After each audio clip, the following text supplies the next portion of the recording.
Corridor और trust का विरोध देखने को मिला है। सेवायत गोस्वामी समाज ने कॉरिडोर का विरोध किया है। गोस्वामी समाज और प्रशासन के बीच में जो बैठक हुई वो बेनतीजा रही है। गोस्वामी समाज ने सीधे तौर पर प्रशासन को चेतावनी दे दी है। यहाँ वो कह रहे हैं कि कॉरिडोर बना तो ठाकुर जी को लेकर पलायन हम यहाँ से कर जाएंगे। बांके बिहारी मंदिर कॉरिडोर और ट्रस्ट का विरोध यहाँ पर देखने को मिल रहा है।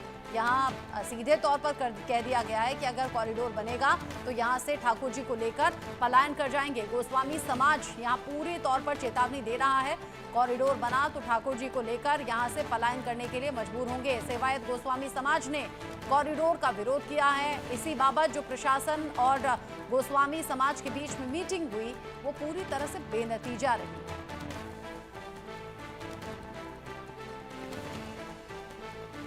तो हम लोगों की तरफ से पूरा चल रहा है और प्रशासन भी 4 दिन से रोज आ रहे हैं, पर तत्व की कोई बात नहीं है। सब इधर उधर की बात करते हैं और खाली कानाफूसी की बात होती है बस, उसके अलावा और कोई बात नहीं है। केवल सरकार की मंशा पूरी ये है कि बांके बिहारी मंदिर के सेवायातों के पेट पर लात मारना और बांके बिहारी सेवा मंदिर के सेवायातों को घर से बेदखल करना। उसके अलावा सरकार की और कोई मंशा नहीं है। और जबकि कॉरिडोर बना देंगे तो बिहारी जी कुंज गलियों का क्या महत्व रह जाएगा? कोई महत्व नहीं रह जाएगा।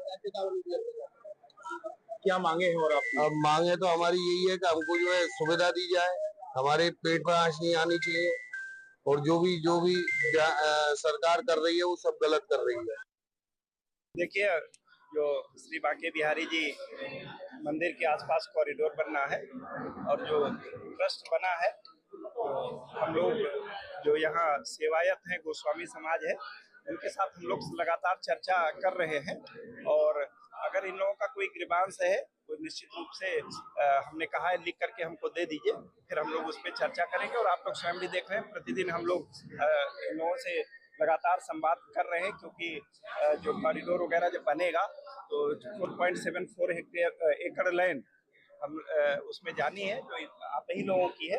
और मेरा अपना मानना है कि चर्चा करने से और आपसी सामंजस्य से सारे कार्य किए जाने हैं और हम सभी श्री बांके बिहारी जी भगवान जी के सेवक हैं और मुझे पूरा विश्वास है कि हम लोग चर्चा करके समाधान निकाल लेंगे। ये मीटिंग लगभग आज तीसरा चौथा दिन है, इस तरीके की मीटिंगें हो रही हैं और हमारी तरफ से आज ये एक्ट भी पढ़ करके इनको बताया गया।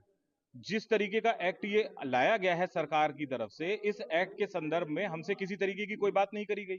हमारे सारे जो संवैधानिक अधिकार हैं इस एक्ट के अंदर जो है खत्म कर दिए गए हैं। हमारे जितनी भी परंपराएं हैं उनको खत्म कर दिया गया है। जो हमको हमारे पूर्वजों से जो अधिकार प्राप्त हैं उन अधिकारों को खत्म कर दिया गया है। हम इस एक्ट का पुरजोर तरीके से विरोध कर रहे हैं। हम इस एक्ट को किसी भी हालत में नहीं मानेंगे। सरकार की तरफ से आए हुए जितने भी गणमान्य अधिकारी थे वो हमको सिर्फ आधी बात बता करके समझाने की कोशिश कर रहे हैं कि भाई इसमें गोस्वामियों का कोई हित जो है वो अहित नहीं हो रहा है, इसमें सब आपके हित की बातें हैं। जब उनसे ये पूछा जाता है कि ये अगर सरकार की तरफ से नहीं है, सरकार का हस्तक्षेप नहीं है, तो इसके अंदर सरकार क्यों नियुक्ति करेगी?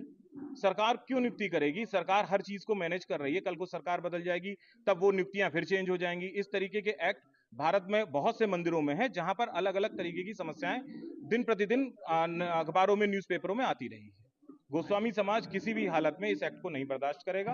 और जहां तक कॉरिडोर की बात है, सबने एक स्वर में यह कह दिया है कि कॉरिडोर के विषय में हम आम जनमानस के साथ में हैं। यदि वो चाहेंगे, उनकी स्वीकृति होगी तो गोस्वामी समाज उनके साथ में है कॉरिडोर के, वरना हम कॉरिडोर के भी साथ में नहीं खड़े हुए हैं।